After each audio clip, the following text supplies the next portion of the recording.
प्यार कभी कम नहीं होता बल्कि उम्र के साथ बढ़ता जाता है। यह अक्सर पढ़ा और सुना तो था, लेकिन जब आधी उम्र बीत जाने के बाद खुद महसूस किया तो पता चला जो सुना था वो सच ही था। गायत्री जी और रत्नेश जी के बच्चे बड़े हो गए थे। उनका वैवाहिक जीवन परिवार की जिम्मेदारियों और आर्थिक परेशानियों के बीच ही गुजरा। उन्होंने अपना अधिकतर समय बच्चों की अच्छी परवरिश देने में लगा दिया। अपने माता पिता के बलिदान को उनके बच्चे भी अच्छे से समझते थे। उनकी बड़ी बेटी मल्टीनेशनल कंपनी में जॉब करने लगी थी और छोटी बेटी अभी पढ़ाई कर रही थी। दोनों ही बेटियां घर से दूर थी, लेकिन व्यस्त होने के बाद भी रोजाना माता पिता से बात करना नहीं भूलती थी। वह दोनों भी अपनी बेटियों पर जान छिड़कते थे। रत्नेश जी अपनी बेटियों से हमेशा पूछते रहते, बेटा तुम्हें किसी चीज़ की कमी तो नहीं है। वह दूर से ही अपने बच्चों की हर जरूरत मुहैया कराने की पूरी कोशिश करते रहते। वक्त गति से बढ़ रहा था। रत्नेश जी ऑफिस से आते और अपनी लाइफ में बिजी हो जाते। गायत्री जी भी अपने ही कामों में लगी रहती। उनके मन में कुछ शिकायतें थीं जो कभी कहीं नहीं गईं।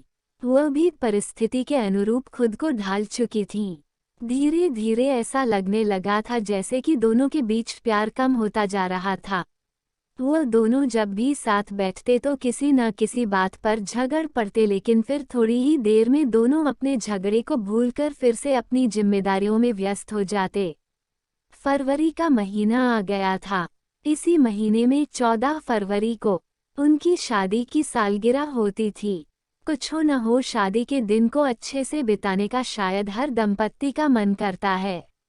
उन दोनों का भी कुछ ऐसा ही ख्याल था, क्योंकि अब वह थोड़ी सी जिम्मेदारियों से फ्री हो चुके थे।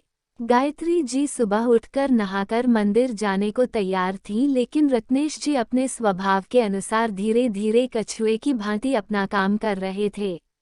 तभी घर में अचानक से उनके पिताजी के दोस्त फैमिली के साथ आ गए। अब बेचारे क्या करते, आधा दिन तो उनके साथ ही निकल गया। उन दोनों के चेहरे पर उदासी छाई हुई थी। तभी बेल बजी और दरवाजा खोलने पर डिलीवर बॉय ने आकर उनके हाथों में केक थमा दिया। अरे भैया, यह हमारा नहीं है, रत्नेश जी ने डिलीवर बॉय से कहा। नहीं सर, आपका ही है, यह बेंगलोर से ऑर्डर किया है। बेंगलोर का नाम सुनते ही वह सारा माजरा समझ गए। दिल के आकार का सरप्राइज केक उनकी बड़ी बेटी ने भेजा था। केक देखकर दोनों के चेहरे पर मुस्कान फिर से लौट आई और तब तक घर आए मेहमान भी जा चुके थे।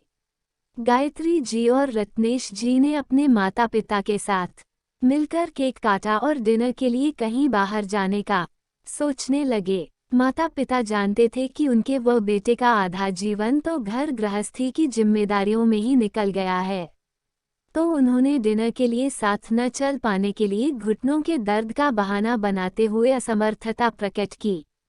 रत्नेश जी ने माँ पिताजी का खाना घर पर ही ऑर्डर कर दिया और वह गायत्री जी के साथ डिनर के लिए बाहर खाना खाने चले गए। गायत्री जी ने रास्ते में कहा, सबका खाना घर पर ही ऑर्डर कर लेते। रत्नेश जी उनकी बात सुनकर बिना कोई उत्तर दिए शांत होकर गाड़ी चलाते रहे। बेटी ने एक होटल का नाम सजेस्ट किया और जोर देकर कहा, पापा वहाँ पर ही जाना बहुत अच्छा है। आजकल माता पिता तो बच्चों के हिसाब से ही चलते हैं, बच्चों को ही ज्यादा पता होता है। वह दोनों बेटी के बताए होटल में खाना खाने के लिए पहुंच गए। होटल को चारों तरफ लाल रंग के गुब्बारे लगाकर सजाया हुआ था। बच्चे और बूढ़े सभी सुंदर सुंदर परिधानों से सजे हुए दिखाई दे रहे थे। होटल बहुत है शानदार था। देखते ही गायत्री जी थोड़ा ठिठक गई। वह रत्नेश जी से बोली, महंगा होगा, कोई बात नहीं, सारी उम्र बीत गई, जिम्मेदारी निभाते निभाते कभी कभी खुद पर भी खर्च कर लेना चाहिए। रत्नेश जी ने गायत्री जी के कंधे पर हाथ रखते हुए कहा और उनका हाथ पकड़कर होटल के अंदर प्रवेश कर गए। अंदर आते ही वेटर ने रत्नेश जी से उनका नाम पूछा। नाम सुनते ही वह बोला, सर आपकी टेबल पहले से ही बुक है। यहाँ पर भी बिटिया ने अपना एक और सरप्राइज दे दिया था। टेबल पर लाल रंग का कवर डाला हुआ था। गायत्री जी और रत्नेश जी जाकर अपनी टेबल पर पहुंचे और कुर्सी खींचकर गायत्री जी को इशारे से बैठने को कहा। कुछ देर बैठने के बाद रत्नेश जी ने गायत्री जी के हाथ पर हाथ रखते हुए कहा, आज कितने दिनों बाद हम दोनों एक दूसरे के साथ वक्त बिताने आए हैं। जिंदगी की भागदौड़ में पता ही नहीं चला कब इतने साल बीत गए। मैं तुमसे आज भी उतना ही प्यार करता हूँ। उम्र के साथ प्यार कभी कम नहीं होता, बल्कि और बढ़ता जाता है। देखो आज का दिन 14 फरवरी हम ही नहीं पूरी दुनिया मनाती है।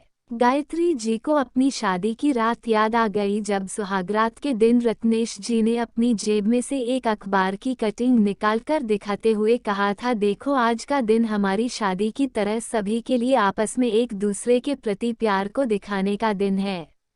कहाँ खो गई? रत्नेश जी की आवाज़ से वह अपने अतीत से वापस आ गई।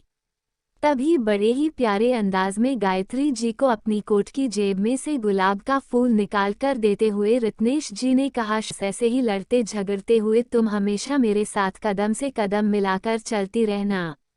मैं रूठ जाऊं तो तुम मना लेना, और तुम्हें तो मैं कभी रूठने ही नहीं दूंगा। रत्नेश जी का अपने लिए इतना प्यार देखकर गायत्री जी की आंखें छलछला आई और उनके चेहरे पर मीठी सी मुस्कान आ गई। शादी के इतने सालों बाद यह उनकी पहली शादी की सालगिरह थी जो उन दोनों ने इतने अच्छे से एक दूसरे के साथ मनाई थी।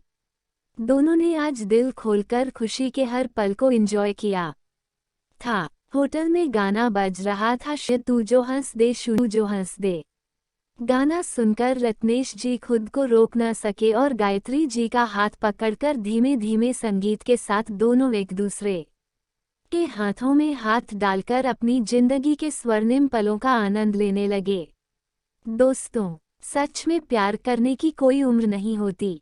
जिंदगी में जब मौका मिले उसके हर पल को जी लेना चाहिए। उम्र का क्या है, वह तो महज नंबर मात्र होती है। प्यार कभी बुरा नहीं होता।